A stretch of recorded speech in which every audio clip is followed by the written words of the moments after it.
Bab 1448. Pertempuran berdarah. Meskipun senjata modern memiliki keterbatasan dalam mematikan orang, sudah cukup untuk menghadapi prajurit biasa. Menghadapi seniman bela diri kuno, daya tembak senjata modern masih agak kurang. Di bawah rentetan tembakan, kecuali beberapa seniman bela diri yang bisa bertahan hidup, sisanya hampir dipastikan menjadi mayat seluruhnya. Gavin hanya meliriknya. Setelah merenung selama beberapa detik, ratusan orang sudah kehilangan nyawanya. Jumlah ini terus bertambah. Setelah beberapa kali menghela napas dengan acuh tak acuh, Gavin tiba-tiba tersenyum dan bertanya, "Pak Fidraun, apa hanya itu yang ingin kamu katakan? Apa kamu ingin menyerah?" Raja Serigala Kutub terkejut, kemudian merasa sangat gembira. "Bagus sekali, Gavin. Kita sudah bermusuhan selama lebih dari 70 tahun. Kalau bukan karena perbedaan status dan sudut pandang, aku rasa kita pasti akan menjadi teman baik. Kalau kamu memilih untuk menyerah, tidak. Kalau kamu memilih untuk berdamai denganku, aku bersumpah demi kehormatan keluarga Fidraun. Kamu akan menjadi orang yang paling dihormati dalam keluarga Fidraun dan duduk di atas tahta yang sama denganku. Pada saat yang sama, aku juga akan memenuhi semua permintaanmu. Bahkan, Curio Barat, kekuatan-kekuatan lain yang setara dengan kuil suci, juga akan memperlakukanmu dengan hormat. Percayalah, mereka pasti akan menyambutmu dengan tangan terbuka. Aku tidak tertarik dengan persyaratanmu itu," kata Gavin dengan acuh tak acuh. Baik. Apapun yang kamu inginkan, katakan saja. Uang? Wanita cantik? Status? Aku bisa menjamin kalau kamu akan mendapat perlakuan lebih baik dibanding saat ini.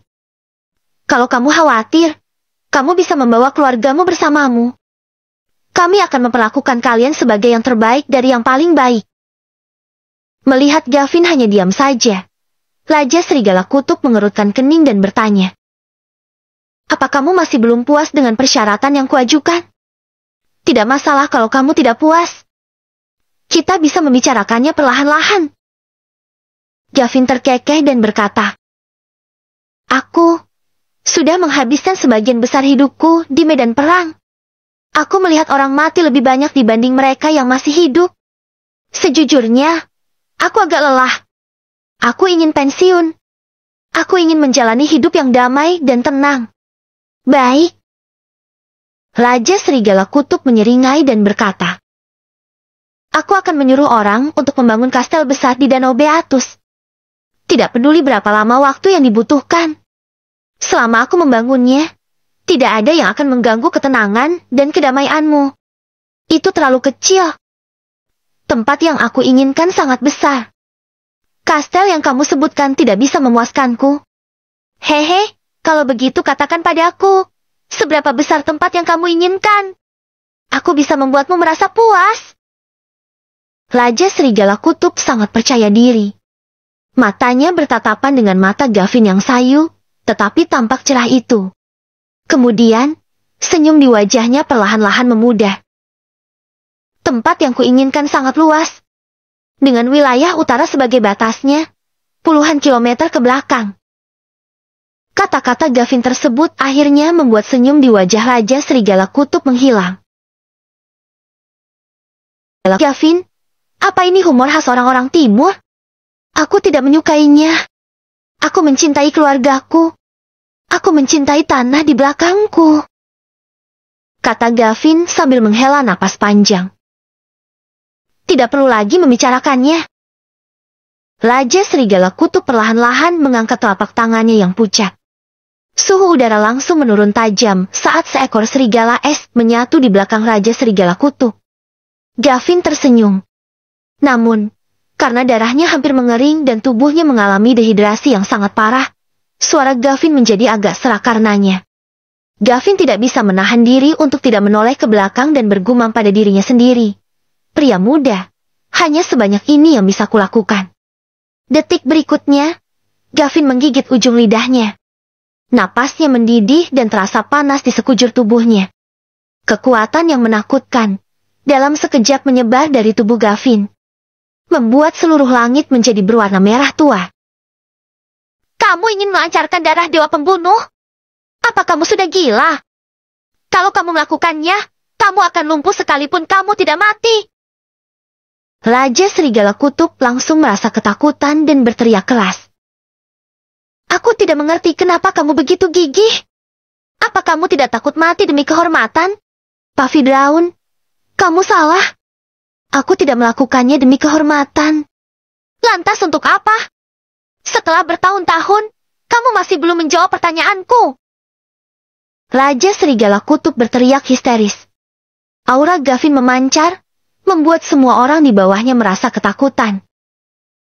Apa kamu tahu kenapa alam kultivator wilayah timur selalu jauh lebih tinggi dibanding wilayah barat? Sudut mulut Gavin menunjukkan ejekan. Saat darah dewa pembunuh dilancarkan, senyum Gavin bahkan terlihat agak aneh. Itu karena kalian tidak punya iman. Omong kosong. Kami mengimani Tuhan, mengimani dewa, dan mengimani. Raja Serigala Kutub membantah dengan penuh percaya diri. Namun, sebelum bisa menyelesaikan kata-katanya, Raja Serigala Kutub melihat ejekan di sudut mulut Gavin.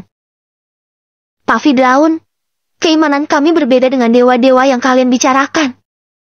Keimanan kami adalah darah di dalam tubuh kami, leluhur kami, dan orang tua kami.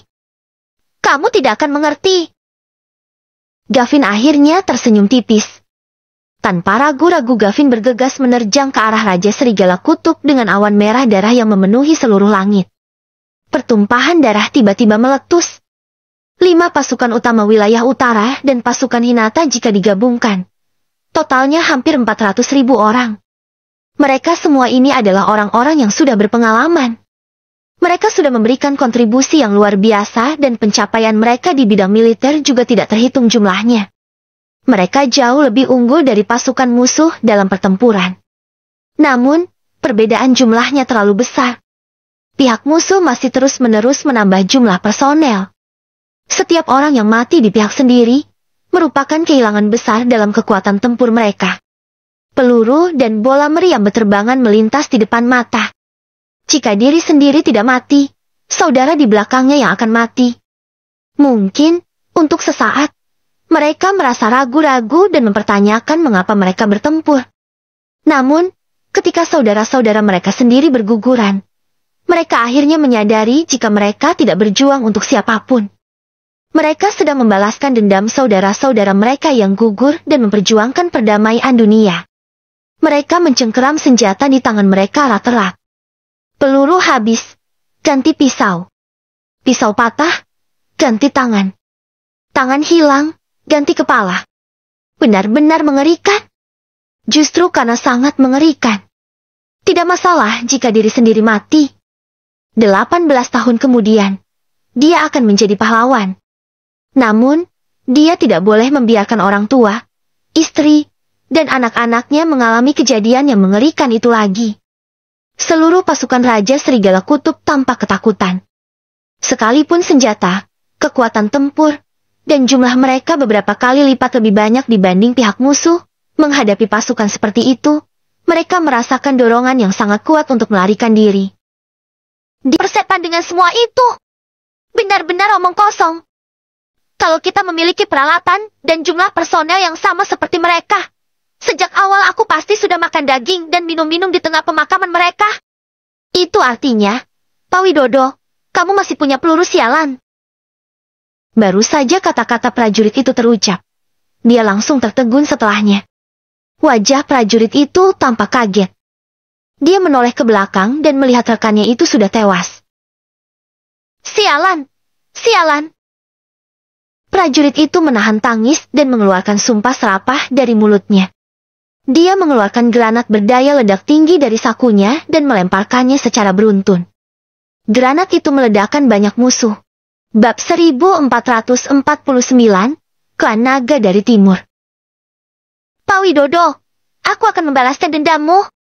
Ingatlah, aku sudah membunuh beberapa musuh. Bibir prajurit itu pucat dan pecah-pecah. Ketika hendak menarik cincin patuk granat, entah dari mana muncul seorang pria curio yang langsung mencekik prajurit tersebut. prajurit itu hampir mati lemas. Namun, dia tersenyum dan melepaskan pegangannya pada cincin pelatuk granat tersebut. Granat itu langsung meledak dalam sekejap. Bodoh! Pria itu mencibir dan melambaikan tangannya untuk menghalau asap tebal dan kabut darah. Namun, dalam sekejap mata sebuah parang berlumuran darah melintas di depan matanya. Dia hanya melihat warna merah di depan matanya. Dalam pandangan orang lain, mata pria itu tertutup darah yang panas. Segera setelah itu, pria tersebut merasakan pusing dan terlempar jauh. Begitu mendarat di tanah, dia melihat darah menyembur dari tubuhnya. Detik berikutnya, sebuah kaki muncul di depan matanya dan dia langsung tewas seketika. Taufik tidak peduli. Dia mengarahkan pandangannya ke seluruh medan perang dan kembali membidik seorang seniman bela diri Curyo. Berubah menjadi pedang tajam yang memancarkan cahaya merah darah. Tubuh Taufik melintas dan merenggut nyawa musuh-musuhnya tanpa ampun. Selain Gavin, kekuatan Taufik dianggap yang paling hebat di medan perang wilayah utara. Bahkan, kekuatan Taufik juga sedikit melampaui Taro. Dengan aliran bala bantuan musuh yang tidak ada habisnya, membunuh tentara biasa saja tidak akan cukup. Taufik hanya bisa mencoba yang terbaik untuk menemukan sebanyak mungkin yang paling kuat di antara musuh. Kemudian melenyapkan mereka. Membunuh satu orang mungkin bisa menunda kematian 100 saudaranya yang lain. Membunuh 10 orang bisa memperpanjang hidup 1000 saudaranya yang lain. Pada saat yang sama, yang juga berpikir seperti itu adalah Taro dan Sak. Hanya saja, ada begitu banyak musuh yang kuat. Di antara mereka, beberapa kepala suku yang kuat di bawah pasukan Raja Serigala. Bahkan tidak jauh lebih lemah dibanding mereka. Setelah beberapa kali bertempur, korban jatuh di kedua belah pihak. Saat Taufik dan Taro masing-masing membunuh 2 kepala suku dan berkumpul di depan Curyo Kyle, terdengar suara gemuruh dari arah belakang musuh. Kyle memicingkan matanya dan bergegas mundur ke belakang. Pada saat yang sama, pasukan Raja Serigala Kutub mundur seperti gelombang pasang. Taufik dan Taro tidak mengejar mereka. Saat ini, mereka tidak punya banyak keuntungan. Mengulur waktu untuk mengamankan wilayah utara adalah pilihan yang tepat. Perbatasan wilayah utara agak jauh dari ibu kota kekaisaran dan fajar menyingsing agak terlambat. Cakrawala perlahan-lahan menyinarkan cahaya putih. Cahaya memancar di gurun Gobi ini. Kerikil dan bebatuan yang semula berwarna abu-abu dan kuning tua, kini telah berubah menjadi merah tua. Udara penuh dengan asap hitam bekas pembakaran, bercampur dengan bau darah yang menyengat dan memuakan. Musuh sudah mundur untuk sementara. Kita menang! Taro menarik napas dalam-dalam dan suaranya terdengar di seluruh medan perang. Satu persatu, para prajurit perlahan-lahan tersadar dari konsentrasi mereka akan pertempuran. Beberapa orang merangkak keluar dari tumpukan mayat, yang lain bangkit dari kubangan darah. Mata mereka berputar dan niat membunuh mereka berangsur-angsur memudar. Mereka melihat rekan-rekan seperjuangan mereka berlumuran darah di sekelilingnya. Beberapa masih hidup, beberapa lainnya sudah mati. Sebagian besar dari mereka yang selamat juga mengalami luka-luka serius. Beberapa orang mengalami patah lengan, yang lain mengalami patah kaki. Bahkan, ada juga yang setelah mendengar berita kemenangan sementara mereka tersebut, dia langsung menghela napas lega, ambruk ke dalam tumpukan mayat, dan tidak pernah bangun lagi. Hitung kerugian perang dan integrasikan prajurit, teriak Taro. Taro tahu betul bahwa ini adalah tipu daya musuh. Mundurnya musuh akan menguras moral dan semangat juang mereka. Ketika semua energi terkuras habis, musuh akan kembali melancarkan serangan yang lebih dahsyat. Oleh karena itu, Taro harus selalu menyadarkan para prajurit dan sebisa mungkin mempertahankan keadaan mereka saat ini. Perintah dari Taro untuk membantai dan menyiksa dengan cepat menyebar ke 5 pasukan utama. Jumlah total musuh yang terbunuh di ketiga medan perang melebihi 700.000 orang. Di antara 5 pasukan utama, pasukan kedua dan ketiga sudah dihancurkan. Sementara itu, pasukan pertama menderita lebih dari separuh korbannya. Dalam hitungan kasar, terdapat 270.000 orang tewas dan 50.000 orang terluka. Kekuatan tempur yang bisa terus melanjutkan pertempuran hanya sekitar 70.000 hingga 80.000 orang saja.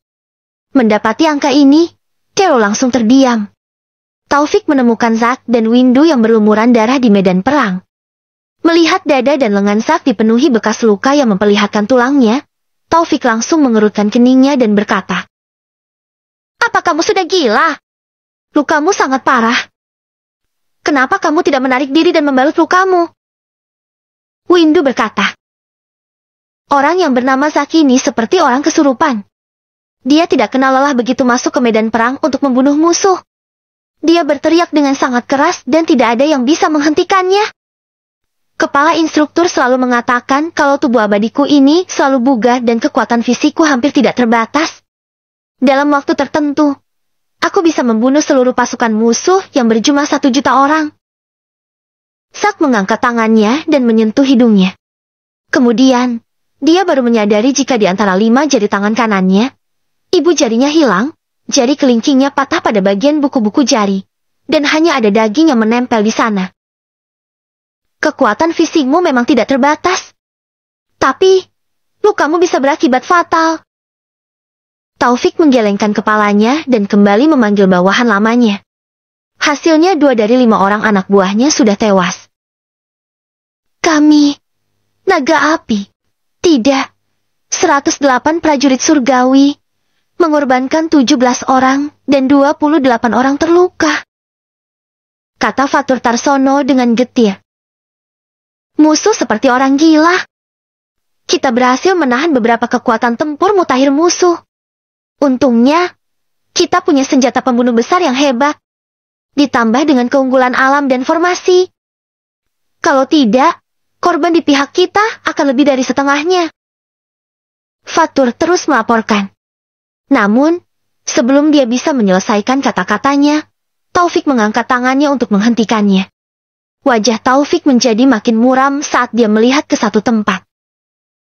"Musuh sudah berkumpul dan kembali menyerang." Semua orang melihat ke utara. Mereka melihat titik-titik hitam muncul seperti segerombolan banteng yang membawa kepulan debu dan asap. Pada saat yang sama, mereka juga mendengar rolongan serigala di seluruh penjuru langit.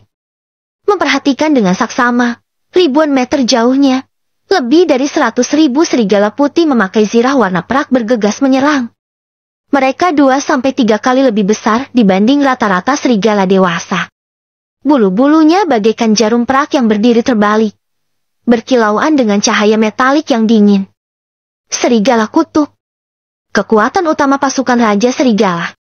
Serigala-serigala tersebut semacam binatang semi-spiritual dengan kebijaksanaan spiritual. Bulunya sangat keras hingga dapat menahan pedang dan peluru. Kekuatan dan kecepatannya beberapa kali lipat melebihi prajurit biasa. Begitu memasuki medan perang, mereka pasti akan mengakibatkan pembunuhan yang tidak ada habisnya. Mereka adalah serigala kutub. Pasukan Raja Serigala Kutub mengirimkan serigala kutub. Sialan! Hampir saja aku bertahan. Aku tidak menyukai semua ini. Prajurit lainnya yang melihat adegan ini langsung berteriak keras dengan penuh histeris. Ini bukanlah rasa takut akan kematian. Sebaliknya, ini adalah tentang melihat secercah harapan. Namun, harapan tersebut dihancurkan dengan kejam. Mereka tidak senang akan hal itu. "Bawakan aku anggur!" Tero menengadah ke langit dan berteriak. Suaranya mengejutkan gurun pasir. Semua personel logistik berangkat ke medan perang. Ada aturan tegas di ketentaraan jika alkohol tidak diperbolehkan masuk ke medan pertempuran. Satu-satunya kesempatan untuk minum adalah saat perayaan kemenangan. Apakah mereka akan menang? Itu sudah pasti tidak mungkin. Namun, mereka akan bertarung dan membunuh dalam pertempuran terakhir ini, seolah-olah mereka sudah pasti akan menang. Mereka mengangkat botol anggur di tangan mereka dan menengadahkan kepala untuk meminumnya. Menelan seteguk dan menyerahkan botolnya pada rekan-rekannya. Saat ini, mereka merasa sangat bangga. Saat ini, mereka tidak takut akan hidup dan mati. Sisa lebih dari 70.000 saudara. Mereka tampak garang. Namun, mata mereka tampak tenang. Pria yang mengangkat gelas anggurnya sambil bernyanyi dengan keras adalah klan naga dari timur. Bab 1450. Bab 1450, Pertempuran sampai mati di wilayah utara. Dengan seteguk anggur tua yang membakar tenggorokan, Carol menengadah ke langit dan berteriak sedih. Dia menyanyikan sebuah lagu dengan suara keras yang memengaruhi semua prajurit dengan kebanggaan yang terkubur dalam darah mereka dan tersembunyi jauh di dalam sumsum tulang belakang mereka. Orang-orang mengatakan kalau klan naga berada di timur. Angin dingin berembus sampai keluar perbatasan. Mengenakan zirah yang sudah berkarat. Bunuhlah aku. Carol mengayunkan tombaknya. Keringat dan darah menyebar di udara. Sebagai komandan tertinggi di wilayah utara, perintah Tero saat ini menentukan kehidupan puluhan ribu atau bahkan ratusan ribu orang. Prajurit wilayah utara, klan naga dari timur. Tero menancapkan tombaknya ke tanah dengan sekuat tenaga. Dia mengibarkan bendera perang tua yang sudah compang camping dengan 1000 lubang di dalamnya dan menggantungkannya di atas kepala tombak. Bendera tempur itu melambai-lambai tertiup angin dan meresap ke dalam jiwanya. Angin timur, berembuslah. Di wilayah utara, bertempur sampai mati. Angin timur, berembuslah. Di wilayah utara, bertempur sampai mati. Lebih dari 70.000 prajurit berteriak keras dengan penuh kegilaan. Bersamaan dengan pasir yang tertiup angin, suara mereka menggema di seluruh gurun Gobi. Suasana berubah. Langit dan bumi menurunkan hujan butiran darah. Ratusan meter di atas markas besar pasukan Raja Serigala Kutub. Scanner dan para kepala suku berdiri di langit. Lagu-lagu yang dinyanyikan dengan suara keras dan nada-nada heroik dari wilayah utara terdengar di tempat ini. Ketakutan menguasai benak mereka sepanjang waktu. Bunuhlah aku. Bulu kuduk Scanner berdiri. Mulutnya menganga. Dia sudah berubah bentuk menjadi sosok Raja Serigala Kutub. Matanya yang hijau tua itu tidak dapat menyembunyikan rasa takutnya. Scanner menjadi histeris dan berteriak dengan sekuat tenaga. Keluarkan seluruh pasukan. Jutaan pasukan penghancur milikku. Semua orang, seluruh kekuatan, dan semua suku harus ikut berperang. Dalam waktu setengah jam, aku tidak ingin mendengar suara-suara seperti itu lagi. Bunuh mereka. Sifat orang timur yang pantang menyerah akhirnya membuat mereka ketakutan. Pertempuran ini tidak boleh berlarut-larut. Tidak peduli berapa banyak yang harus dikorbankan, mereka semua harus mati. Jika tidak, Scanner tidak akan bisa merasa tenang, meski hanya 1 detik saja. Pasukan Raja Serigala Kutub yang terdiri dari para seniman bela diri, dikirim semuanya. Saat Serigala Kutub yang pertama menanggung beban, melangkahkan kakinya ke zona penyangga di antara kedua pasukan, Tero melambaikan tangannya dan berteriak keras. Semua prajurit di wilayah utara, perintah militer terakhir. Tumpahkan darah dan bunuh semua musuh.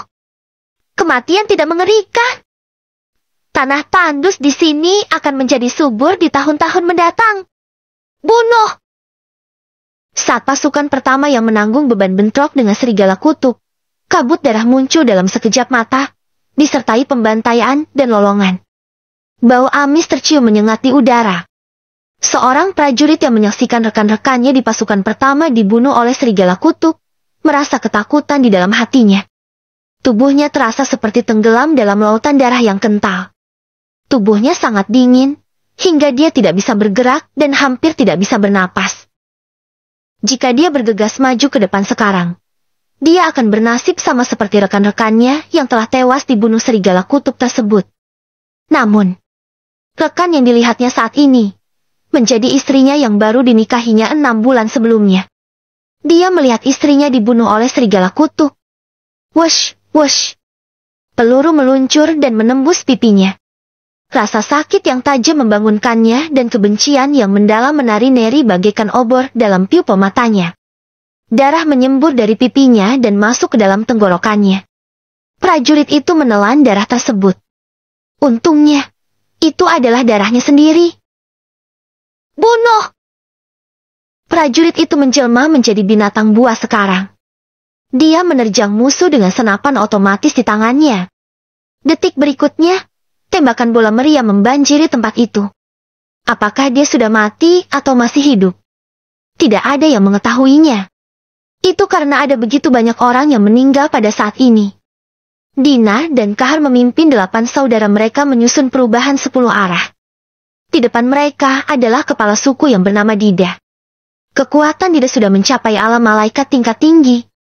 Di wilayah timur, kekuatan tersebut seharusnya setara dengan tingkat 3 hingga tingkat 4 dari alam kemuliaan. 10 orang bergabung dan melepaskan aura mereka secara maksimal. Tubuh mereka bersimbah darah. Mereka mengacungkan senjata pembunuh besar di tangannya. Kekuatan yang menakutkan mengalir dan beralih tiada henti di antara 10 orang tersebut.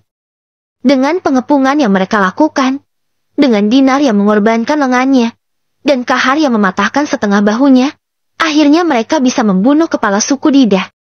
Membunuh 1 orang saja memerlukan pengorbanan yang begitu besar. Dinar melirik bahunya yang setengah berdarah dan bertanya sambil tersenyum. "Apa kamu takut?" "Kalau aku takut, itu artinya aku pengecut." Kahar tertawa.